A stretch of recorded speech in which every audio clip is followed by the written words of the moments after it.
Hey guys, welcome to the first of our overview bridging videos. Thank you for joining us. The idea of a bridging video is that we will try and bridge the gap between something that we studied in groups one week and what we'll study the next week. Of course, we're trying to do an overview in 14 weeks, which feels pretty impossible. That means that we're gonna miss really key parts of God's big story, and the bridging videos aim to help us with bits and bobs that we've missed as we get stuck into another passage and have fast forwarded a bit. So last week you guys looked at Genesis chapters 12, 15 and 17. You were looking at the Abrahamic covenant, and this week you're looking at Moses and the Mosaic covenant when the people are by the mountain and Moses goes up and God gives the law to his people. What has happened in between? Well, basically, what's happened is that we knew that God had come out of absolute, well, not nowhere, but seemingly nowhere, to bless Abraham with the most incredible promises. Promises that sounded like a plan to get back to perfection. Remember the garden and the wonderful relationship that man enjoyed with God that was then lost.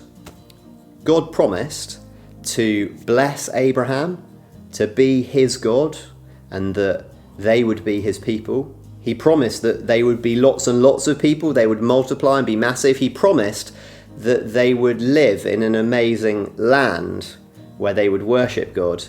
And then he said that through this family, this people, God would bless the nations.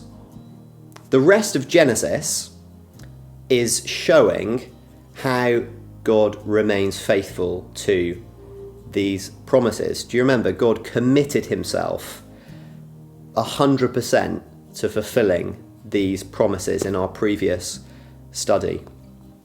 And the drumbeat all the way through the book of Genesis is these promises again and again and again. The camera kind of pans and focuses in on Abraham and follows his family tree. We see the adventures of Abraham, we see the adventures of Isaac, we see the adventures of Jacob, who interestingly gets called Israel, and then we see the adventures of one of Jacob's sons, Joseph.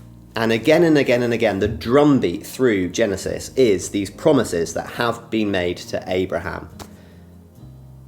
But the book of Genesis finishes with God's people in Egypt, and that is where the book of Exodus begins.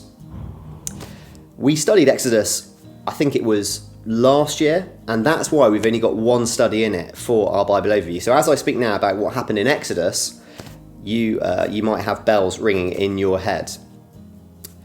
Exodus is a book where God's people begin in trouble. We're thinking about the promises that God has made to Abraham. We're thinking, well, God promised that he'd be their God, but the Israelites, it doesn't really feel like God's around at the moment, because they're captive. They're now slaves being ruled over by Pharaoh in Egypt. They're certainly not in a land, because as I've just said, they're stuck in Egypt.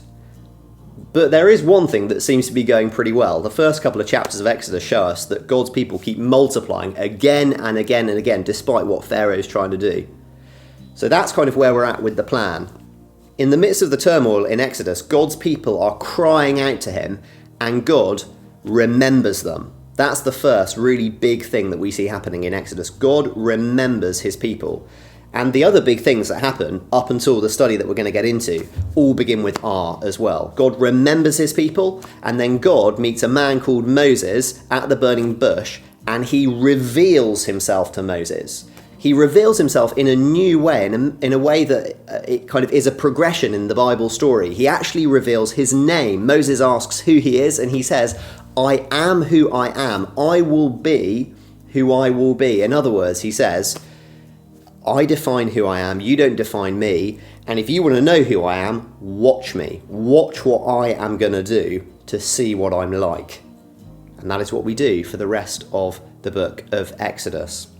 What happens next is another R, a huge rescue. God promises to rescue his people from the Egyptians with great acts of judgment. And to be honest, this act is one of the defining acts, if not the defining act, in the Israelites' history. It's something they look back on and celebrate. It's something that gets picked up again and again and again as we turn to Jesus in the New Testament. But God rescues his people from Egypt. He does that with plagues. He does that through the blood of a lamb and then through the Red Sea, and his people come out of Egypt. God has revealed himself to Moses as he's remembered his people, and he acts through an incredible rescue, saving them through the blood of a lamb. And then he gathers his people together by a mountain, and something else is going to happen. Maybe you can guess what the third R might be. So that's where we've got to in our Bible overview. And I hope you enjoy your time this week as you use your Bible overview tools, as you look back. Is this back or is this back? I don't know. As you look back and remember the promises that God made to Abraham and think how things might be developing and have developed. As you look up and dwell on the God who never changes, who is the same God for us now, the God of Exodus 19 and 20. And then as you look forwards and think about how all of this points to the hope we have in Jesus Christ.